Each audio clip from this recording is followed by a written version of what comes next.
welcome to the session, Computerization, Electrification, and the Future of the Automotive Industry. We are going to discuss, we have with us Alexander Edwards, the President of Strategic Vision, and I will be giving an introduction very shortly. So just a little bit about the background today, about the conversation that Alexander and I are going to have today. The automotive industry is in the midst, as you know, of a major revolution. The past decade has been incredible. Mary Barra, the CEO of General Motors, was noted as saying more changes will take place over the next decade than the sum of the changes over the past 100 years. And regulations, and I think these have been true, regulations across United States, Europe, India, and more importantly, India, are driving the sales of electric cars, two-wheelers, and a whole bunch of this shift towards this industry, this mobility. Now, compounding all that has been COVID-19. The coronavirus pandemic has accelerated not only the changes in the automotive industry, it has affected the changes in the automotive industry, and also fueled many countries' change and adoption of these electrification and mobility standards. So what does that mean for automakers? What does that mean for consumers? This discussion will start with a presentation from Alexander Edwards, the President of Strategic Vision, about their research-based learnings of the effect of COVID-19 in the automotive industry. This will be followed by a presentation by me on the state of mobility in the India marketplace. So I just want to give you an outline of what's happening in the India marketplace. Then we will open it up to an interactive discussion about the importance of psychology-based market research techniques that Strategic Vision specializes in on the automotive industry, and more importantly, for companies in India who are perhaps audience of this, early-stage startups and early-stage entrepreneurs who are looking to scale up.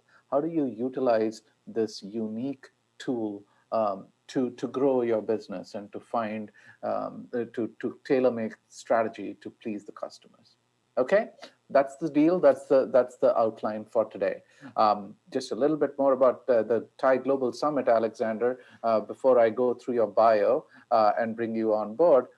This Thai Global Summit has an audience of over 25,000 people. This is normally held as a summit in a very special city globally, in one of the cities across the world. But because of the pandemic, we are in this Zoom environment, and it has been more successful than an in-person event. We have more signups, and we have had this 72-hour continuous presentations and breakout sessions, which has been fantastic. So congratulations to the Thai Global Summit organizers who are based in Hyderabad and Chennai and Delhi and Bangalore. So they're doing this 24 hours. So thank you very much for that. Our first speaker, it's my pleasure to introduce Alexander Edwards, our first speaker. He's the President of Strategic Vision and is responsible for the overall course and direction of the company. In addition to developing the future leadership and setting managerial targets, he oversees all operations and executive level client development.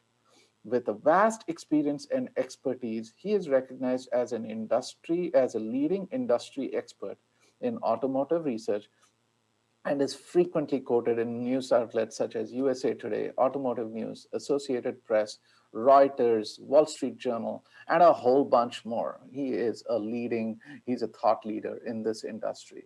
In addition, he is a frequent guest speaker at various industry conferences, more importantly, on a couple of Thai conferences here in Southern California. So thank you for that, Alexander.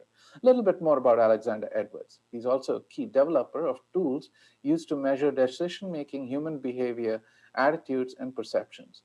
As a long-term experienced researcher, he has directed operations and provided support for a number of advanced clinical, qualitative projects and studies. He's also instrumental in creating the foundational support for large quantitative studies like the New Vehicle Experience Study, which is very unique and done by Strategic Vision.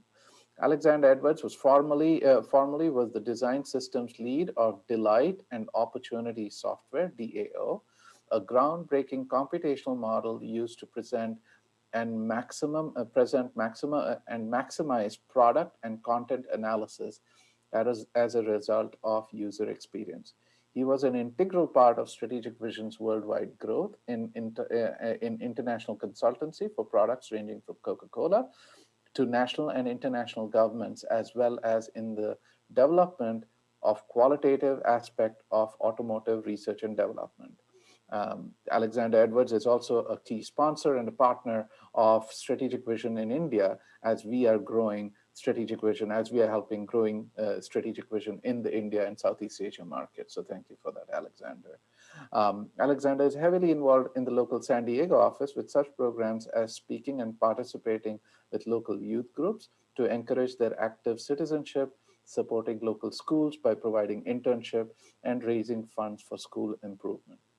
So Alexander, what a pleasure to meet you. Let's get started. Alexander, actually, what I'll do is, if you are on the screen, I will just share briefly a little bit about the work we are doing with Strategic Vision here in India, and then Alexander will step in. Okay, Alexander, is that a deal? I'll just share a screen with a couple of presentations on it. Okay, cool, excellent. Just very briefly here, let me hit share, and you can see my screen here. This is the team that we work with. Alexander, in his team, he has a big team, but our key members are Sharon Shrendoff and Alex Hare. And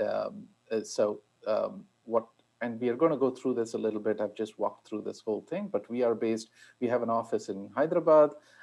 They have a staff that's based, that's trained in value-centered techniques, which Alexander will go through in just a little bit. And actually, they offer value-centered psychology. And I'll go through this a little bit later, but in a product accelerator, we offer advisory services and an extensive brand design accelerator. That said, what I will do is I'll stop sharing. Alexander, it's wonderful to see you. If you hit the share screen button, welcome to the group, and I'm looking forward to your presentation.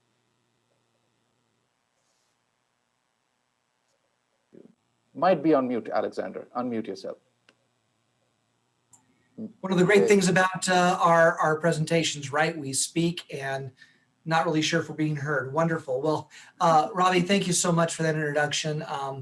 I listened to all that. I think, well, I guess I've been doing this for way too long and need to my first presentation in value-centered psychology really was all the way back in 1977. The first time I conducted research in India for Mumbai was back in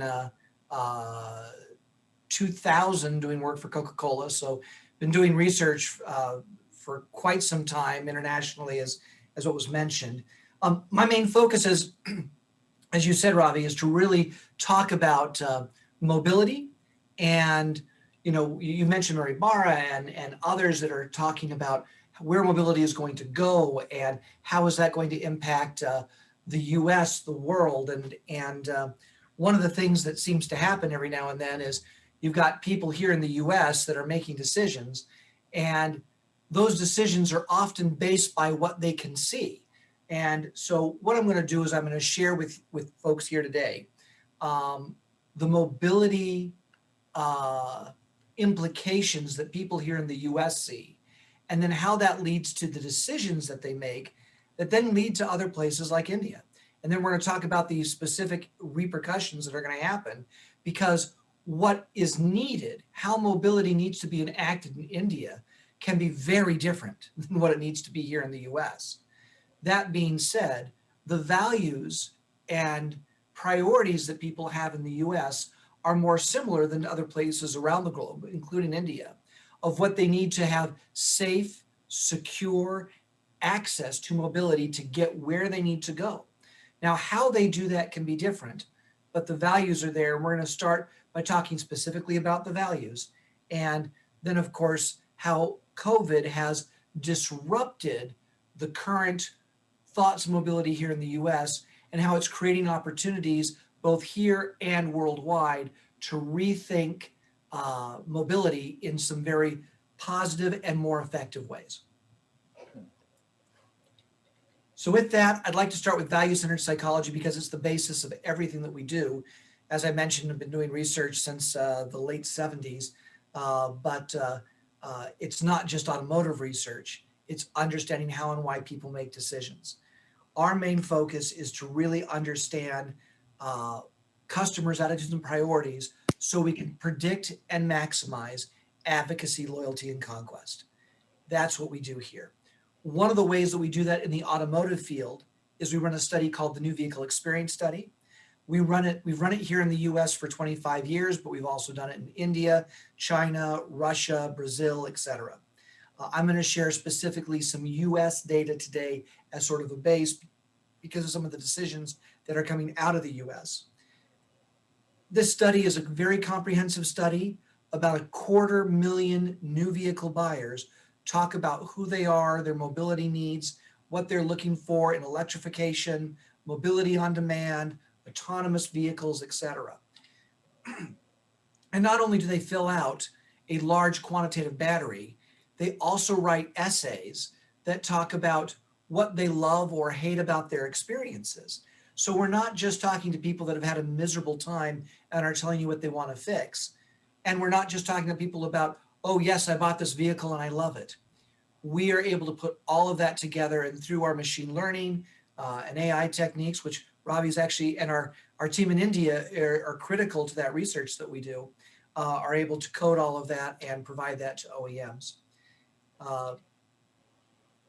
The way that we think about talking to consumers about their attitudes and priorities, and it doesn't matter if we're talking about how people will get from point A to point B, what political party they might be voting for, what restaurant they want to go eat at, or what hospital they would like services rendered at.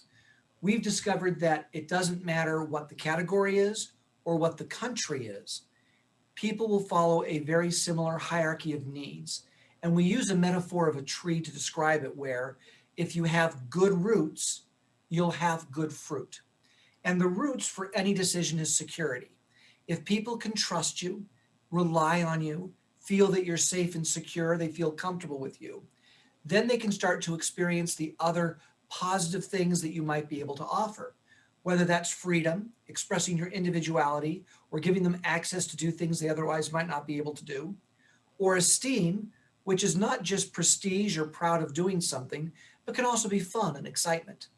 Balance, which is having your needs met, enjoying a refined or more sophisticated experience.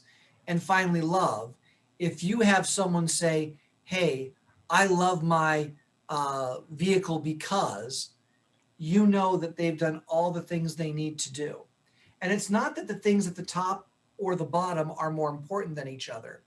You just can't generate love, and you can't generate commitment and advocacy and loyalty unless people feel safe and secure.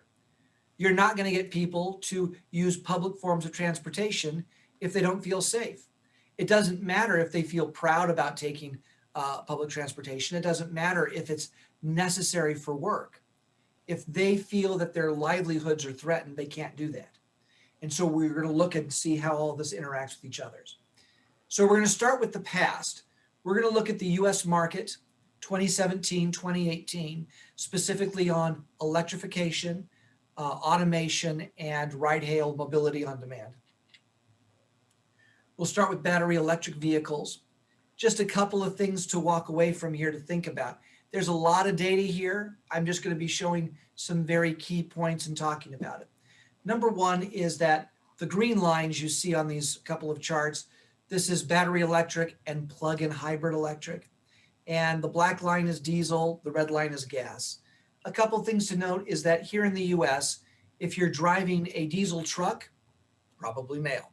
Other than that, for the different powertrains, if you're in an electric vehicle, you are more likely to be male. Hybrids are more likely female. BEVs are more often purchased by married couples, and that often happens when there is more than one vehicle in the household. That way you could be charging one vehicle while the other vehicle is a ICE vehicle that can get you somewhere if a vehicle is indisposed. People who buy battery electric vehicles in the US are younger than other vehicles. And people think, well, that's a little counterintuitive. Why are they younger? Because incomes typically are so high. Well, that's mainly because it's the Generation X, or those people between 40, 50, 55 that have really been able to earn enough money and feel that this is the way they would like the world to go.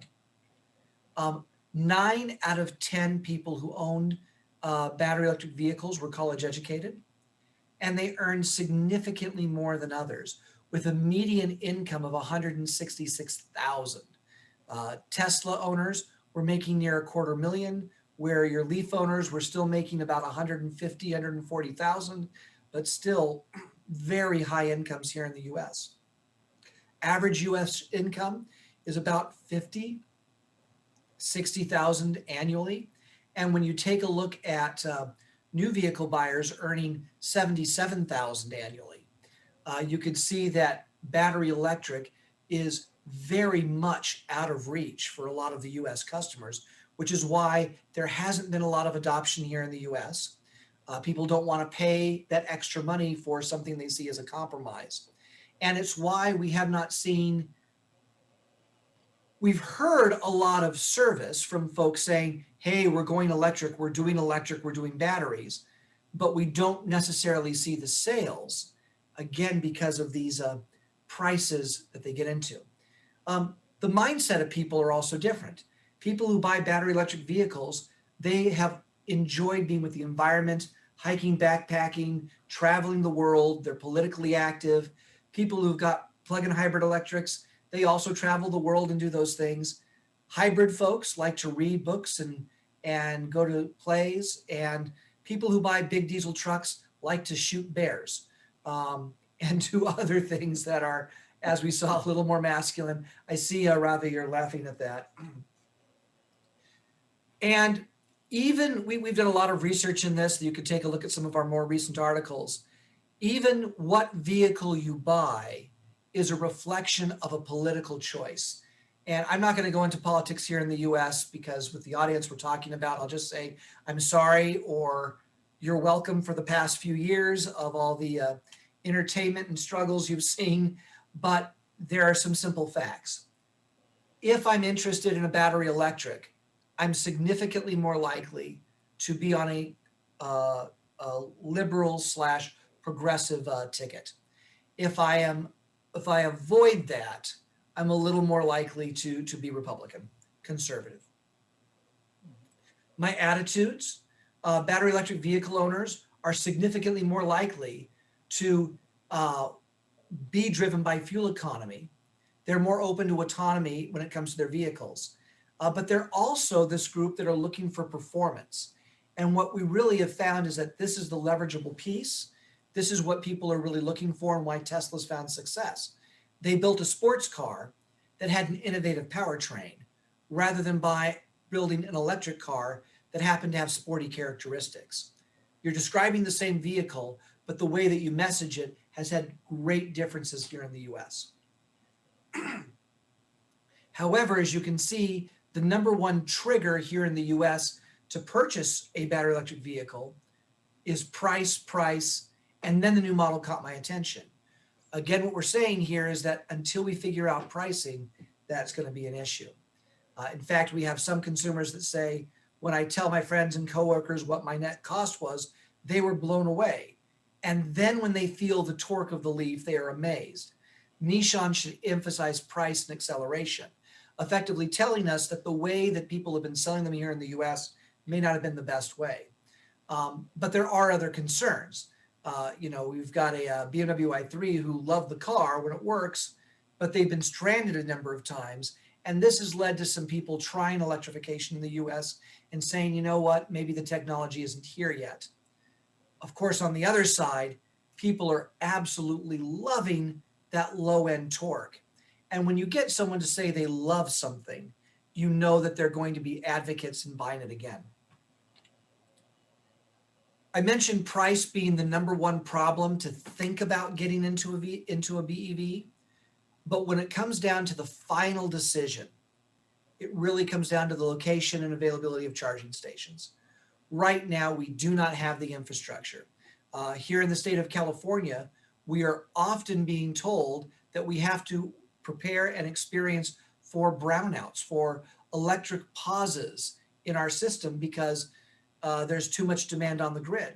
And it causes people to think, wow, if we double the BEVs here in the state of California, what's going to happen?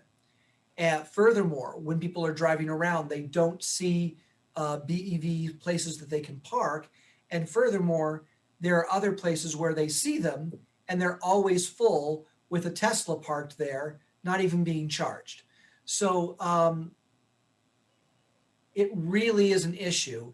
And unless the US invests heavily in charging stations, BEV is not going to take off the way that it has in other places. And other countries around the world, I dare say, have been a little smarter, more proactive in doing this, where they have made sure that their cities are prepared. But there is so much more that will need to be done in order to make battery electric vehicles the standard in the global economy. Otherwise, you get people like this Nissan Volt owner who lives in a city urban environment where they love their vehicle, but every night from their second-story window, they throw out a large electric plug with numerous extension cords so it can reach their vehicle so they can charge it overnight and then go to work the next day. And that's just not a sustainable piece. So again, in the past, autonomous vehicles, one of the things that we note is that there aren't a lot of people that love the idea of a fully autonomous vehicle here in the US. You might think that people here are interested in innovation, technology, etc. There are some, but it's a minority. Instead, there are too many concerns. If you think about the metaphor of the tree that we mentioned, safety and security, if it's threatened, remove everything else. While some people might think a self-driving car is really cool, they don't want to be in one, and they don't want someone else in one that could cause them a problem if their safety is threatened. And again, these are some headlines from just a couple of years ago that help solidify concerns about this.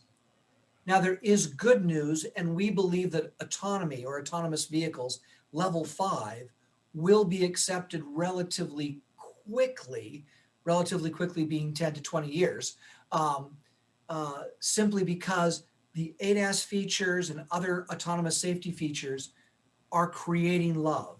People love the driving assist features. They love the backup camera systems. They love the blind spot warning systems. You can see that these features that assist driving, customers love, and as they become familiar with it and experience it and trust it, it will pave the way for fully autonomous vehicles. And it's why we believe that there is a market for this coming down the line. It's not going to be immediate, but it definitely is going to happen. And again, we have some folks talking about safety, security, and why it's so important even in these ADAS features. Finally, mobility on demand. As you can see, there's almost nobody that hates the idea of pressing a button and getting mobility. That's a wonderful idea. When you think about, there's been literally hundreds, if not thousands of books of people talking about the latent demand of mobility, where we would like to travel faster, cheaper, safer, etc. And if an option presents itself, we won't necessarily replace our travel, but we will augment our travel. And one of the things that companies like Uber and Lyft have done is they've allowed people to augment their travel, as well as some have tried to replace their mobility with these pieces. Notice, however, that a majority has enjoyed what's there, but there's a large proportion that are just satisfied. What this means is when you have someone say they're satisfied, what it really means is, yeah, this is okay, but if there's something else comes along, I'll take a look at it. So Uber and Lyft haven't cracked the code. They've just provided an augment. And how did they do that? One of the things they've done is it's not that they're replacing their travel, except for taxi services. Uber and Lyft have killed taxis here in the US. And that's a whole conversation we could have for hours right there. But when it comes to driving car, public transportation, bicycling, walking, it really hasn't had an impact. And that's because people are using Uber and Lyft to augment travel. It's increasing the number of people on the road. It's increasing the number of things that people are doing each day. And why are they doing it? Because it's a convenient way that people can go to the bars in San Diego and get drunk and get a great ride home. Now, we joke about that, but that happens to be a real thing. It is augmenting things for me to do things that I may not do without it. A majority of folks that are using, that are the Uber and Lyft drivers in 2018 were gas drivers.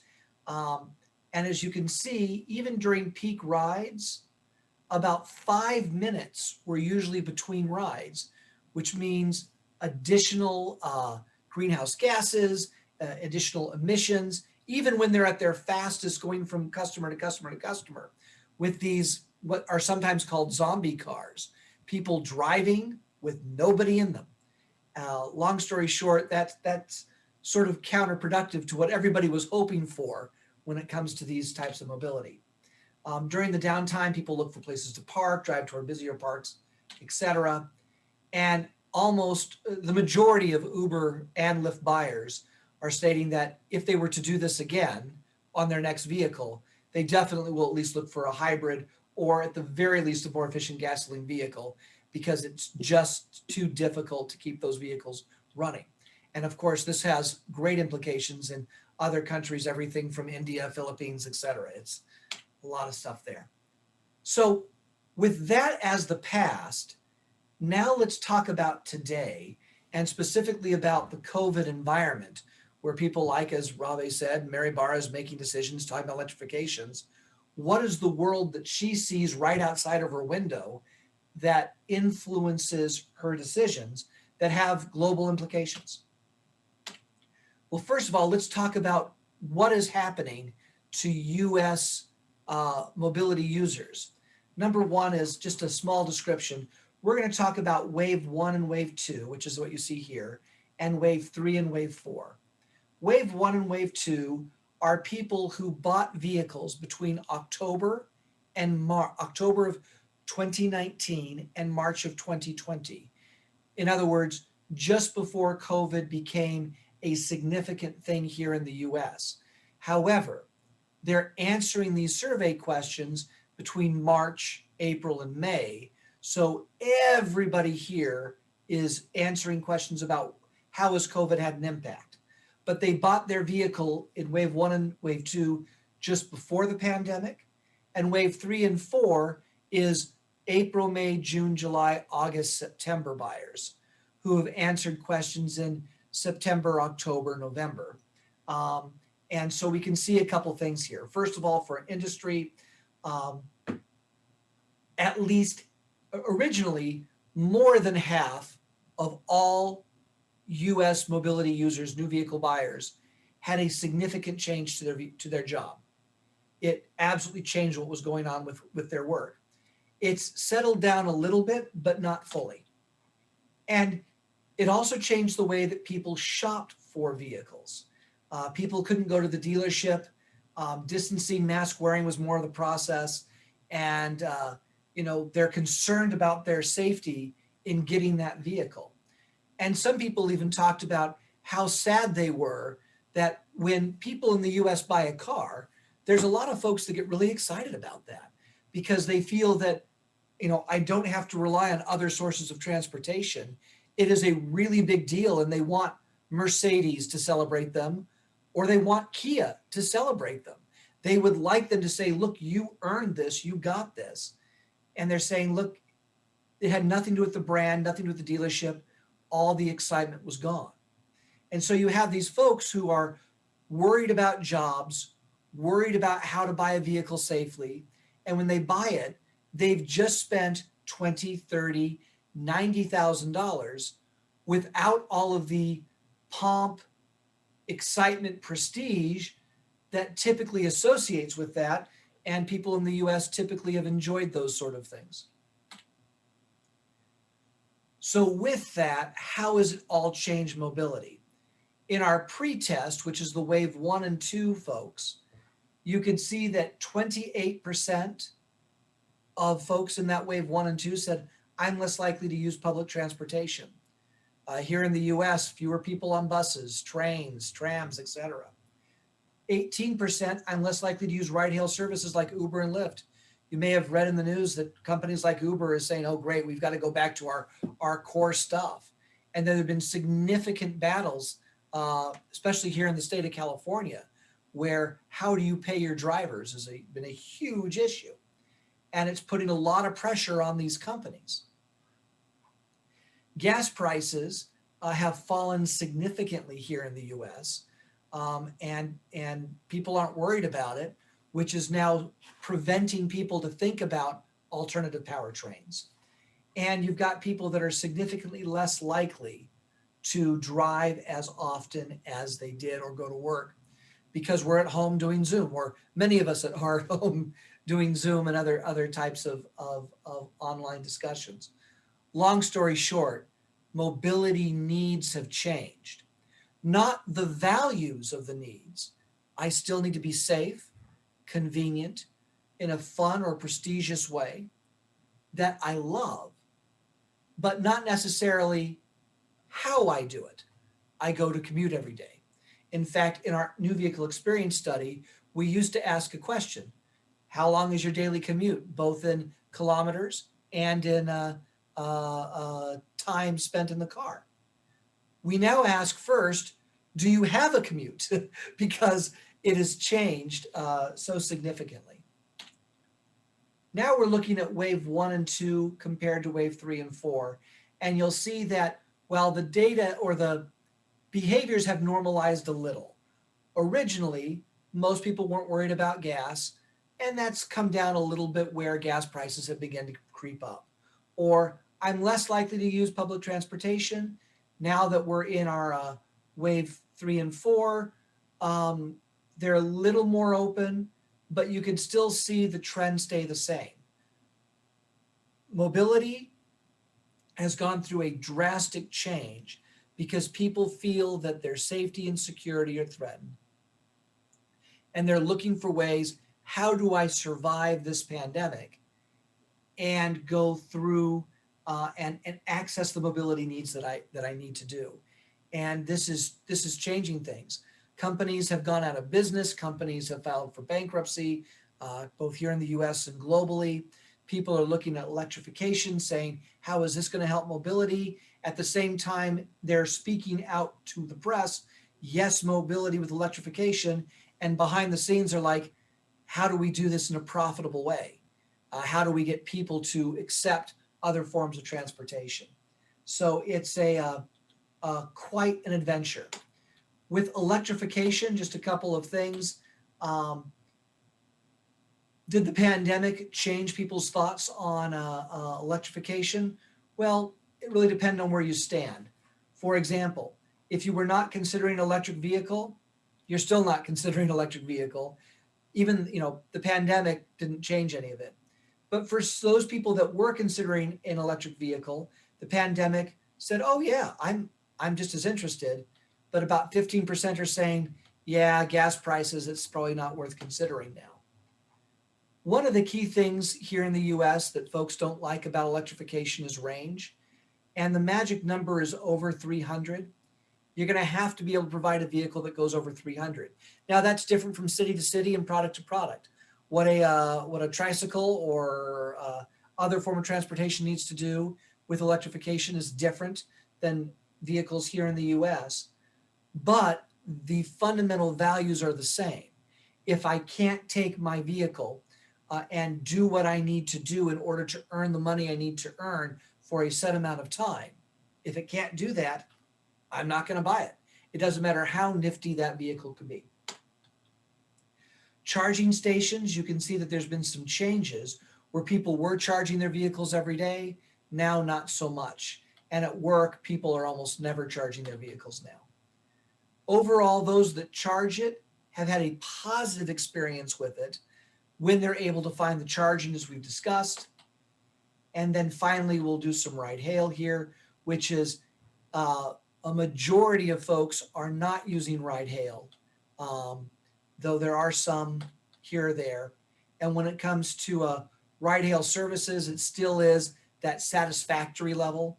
You know, people definitely don't hate it, but the love and excitement of what ride-hail used to do has pretty much disappeared. Autonomous vehicles, as you can see, there's been a growing hatred when the pandemic started because their safety and security was really threatened. And now that we're in the pandemic and things are more understood, people are feeling a little bit calmer. But the long story short is we're just not there yet. These last couple of slides that I'm going to share, and Robbie, just a quick check on time, doing well? I'll need a thumbs up or mute. Perfect. You're all good. Perfect. Just want to make sure not going too fast or too slow. No, this is perfect. Wonderful. So I'm going to share a couple things. The next couple slides are today. This gray line is gas buyers in the US, and you can see we take it all the way through 2020. We have our green, dark green, which is battery electric buyers. We have our light green, which is our plug-in electric buyers. We have our blue, which are people who love fully autonomous vehicles. So they're all ready to get into a Tesla that they never have to drive, or a Cadillac with you know, I'm ready to go and never drive that vehicle, just let it take me where I'm going. And then you have the red line, which is people who hate fully autonomous vehicles. They would like them off the roads and will sign petitions to make that happen. And finally, the yellow line, which is people who use ride-hail like Uber on a regular basis. And the first thing we can see is that people who love fully autonomous vehicles and are doing ride-hailing are more often males. The oldest people are those that hate fully autonomous vehicles. I can see them now saying, "Don't you put those vehicles on the road," because that's my best impression of someone who's old, right? Maybe I shouldn't do that. You know, when you've been doing research since the 70s, you have to realize maybe you are the old person. Regardless, the youngest of the people are the battery electrics and the Uber riders, college educated. If you have an electric vehicle, you've gone to college.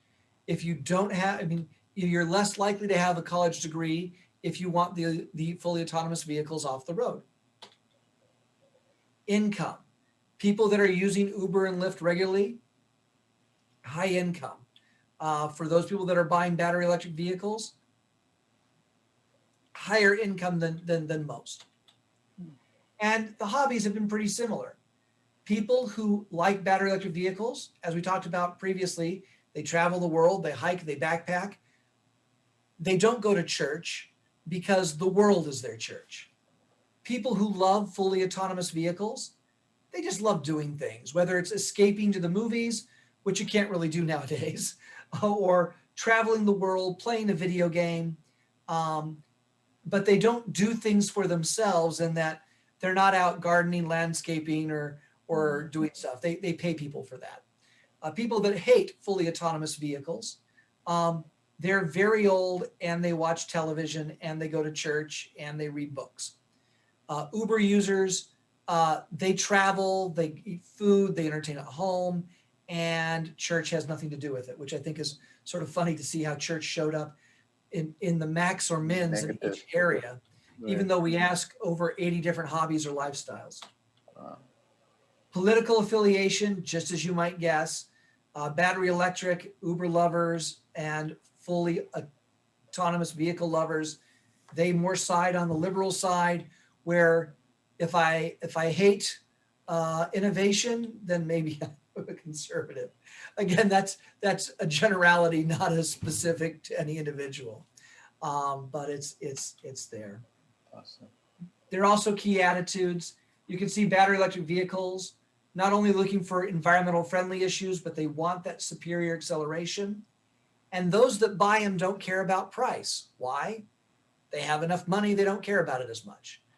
Those who love fully autonomous vehicles, they're open to new experiences. They're looking for smartphone connectivity. If I hate a fully autonomous vehicle, I don't over-index anywhere. My number one over-indexing thing is I just need to go from point A to point B. That's it. That's the end. Uber folks are more interested in uh, luxury appointments and technology integration. People love the acceleration from stock from the battery electric vehicles. People love the driving assists who love the fully autonomous vehicles. People who hate fully autonomous vehicles want the service department to be great. And Uber users look for, again, those interior amenities, passenger seat adjustability, moonroof, interior lighting, etc. So that's a lot of information about mobility. And that is the world that executives here in the US are dealing with as they make decisions that, even though they trust their partners in India, Brazil, Philippines, etc., and they give them a lot of leeway to develop product and provide information of what will work and not what will work, ultimately there's a lot of decisions being made outside of these areas, and having this type of information can better arm you for what will be coming because you understand their perspective. And even though the world is very different in the US, Brazil, China, India, the values that we have are the same. We're looking for safety and security and reliability. That needs to be there. We then connect that to a more free experience where we can go and do the things we want to do in a way that we feel good about, and a way that might even be a little bit more fun and exciting, especially when I feel that low end torque of an electric powertrain. Right. Overall, we're looking to create mobility that consumers love, whether it's walking, biking, taking a train, having a personal vehicle, or using some sort of mobility on demand. And that's my presentation. Ravi, thank you very Fantastic. much. And that's fantastic, Alexander. This is so important, right? This is for our audience.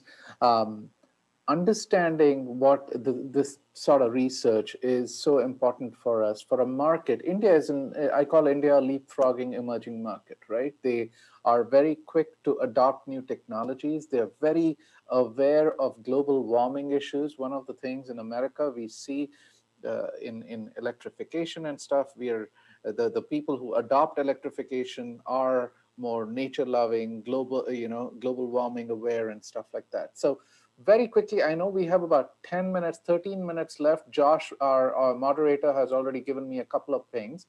What I want to do for the audience and with Alexander out here is give you an outline of the state of mobility in the India market.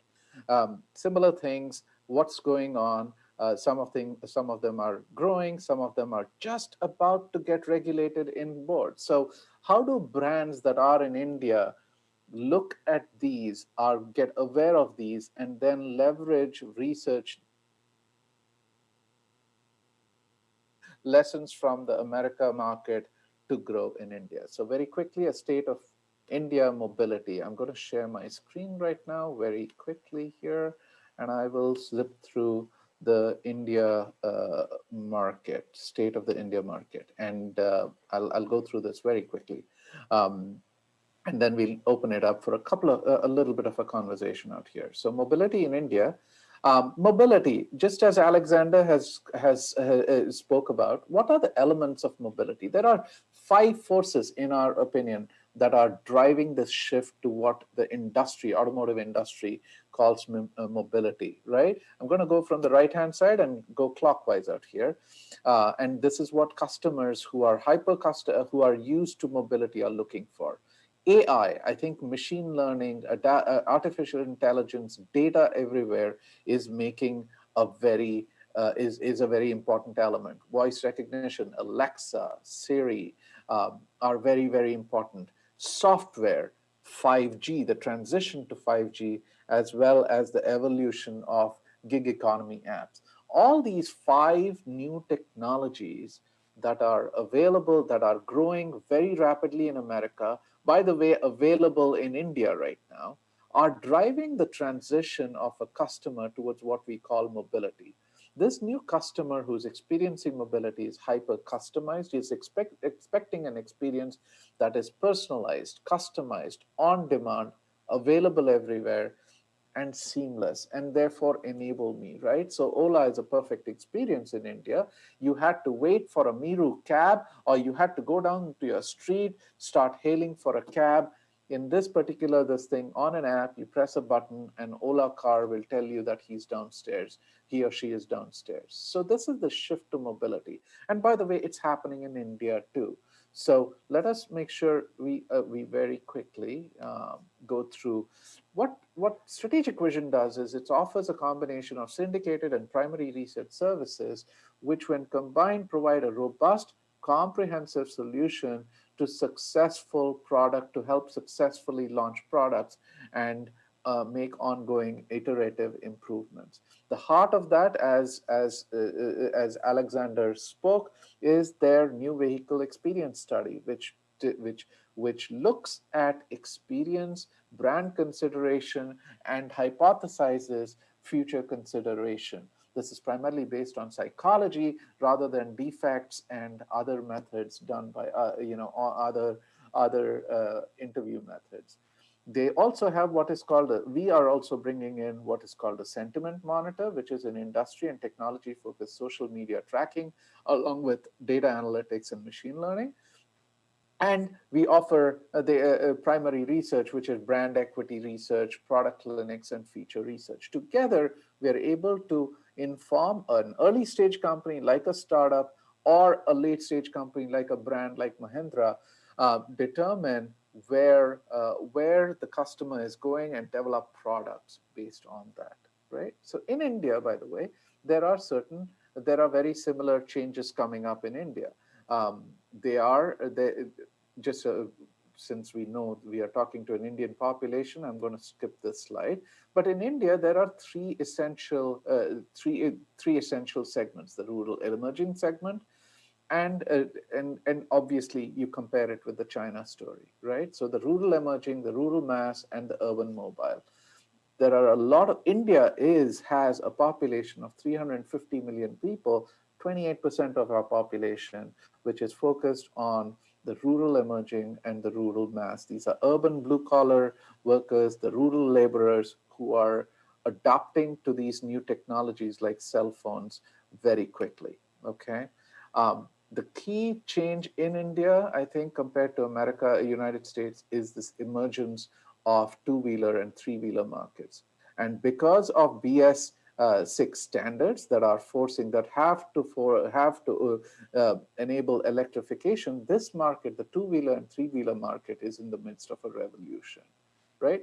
The two-wheeler market, we know, is made up of mopeds, scooters, motorcycles, and this new segment called electric scooters, which is gaining in production popularity. Customers essentially have no other choice than to adopt to this, because it's a cleaner technology, it is standardized. And by the way, it is a completely different experience, right? Women can start it. It's a kickstart. It's a switch start. It is smooth. There is no noise, and it has this unique feeling of very quick acceleration, stuff that electric vehicles bring to the table. Okay. Along with that, there is a three-wheeler segment that is being influenced by electrification. Bicycle rickshaws, which used to be these pedal-pushing rickshaws, are very quickly transforming into electric bicycles, so electric-driven rickshaws. Similarly, auto rickshaws, which are the typical three-wheeler transportation, 125 to 150 cc petrol or CNG vehicles, are also adopting electrification very quickly. And of course, the cargo rickshaws with the auto rickshaw segment is tending towards electrification, right? So there's scooters, motorcycles, and commercial taxis, all of which are adopting towards electrification. Just a couple of slides more. Ownership is very well distributed out here across the board of three-wheelers. As I said, the rural mass, this is a 350 million person population. Ages across all ages are aspiring for transportation, and their first touch of transportation very soon will be an electric scooter, right? From the mainstream automotive standpoint, This also is a very fast emerging market for electrification. There's a lot of attention given, and I'm just going to go through what they displayed in the auto segment, in the auto show that we attended in February. Mercedes-Benz unveiled an electric vehicle along with a lot of mobility features in their Marco Polo. Tata that showcased a wide range of BS6 compliant cars. The electrification was a key feature that was the underlying concept behind all the new car concepts. Tata Sierra also, along with electrification, showcased mobility, the new connected vehicle, which is autonomous, which is able to do a lot more than electric, just a battery powered vehicle, right? So Indian customers are going to see this coming very fast. The brands have an opportunity to utilize strategic vision like services to understand how we can influence it and actually grow here, right?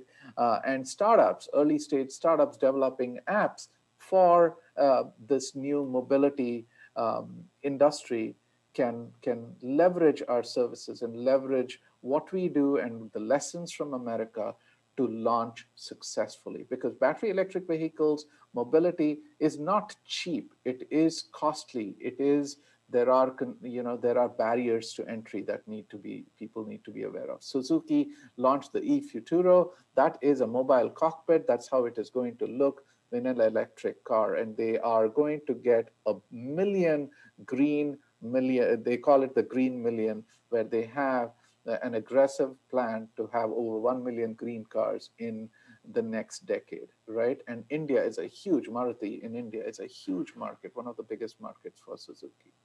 Mahindra and Mahindra, a leader in this segment, launched multiple concepts of electric cars, along with novel three-wheel electric cars, all the way to their XUV 300, right? And their concept KUV 100. Hector also launched an electric plan on this, and Kia, along with their Carnival, spoke about their Sonnet concept, which has an EV version on it. And last but not least, General Motors' Haval and their concept Vision 2025 has electrification and mobility at the heart of it. So it's entering the market with electrification instead of a gasoline engine, right? That's electrification. We spoke about two-wheeler segment and electrification. One more minute on ride hailing. This is a segment that is growing very fast in India. While Ola and Uber are the two main rivals, there is Bounce, that is an electric scooter on demand. There are other electric bicycle versions, electric mopeds that are growing fast, along with the electric Ola autos, as well as now these the transition to electrification, right? So that is what we had, Alexander, and new vehicle evaluation study is so important to us. I'm just going to wrap it up with one slide out here. We can do an extensive, it's an integrated, comprehensive study that is able to for both the customer and vehicle experience, and the vehicle experience based on vehicle-centered theory, right? So that is what we had for you today. I don't see too many questions, and I know that I am being pinged here.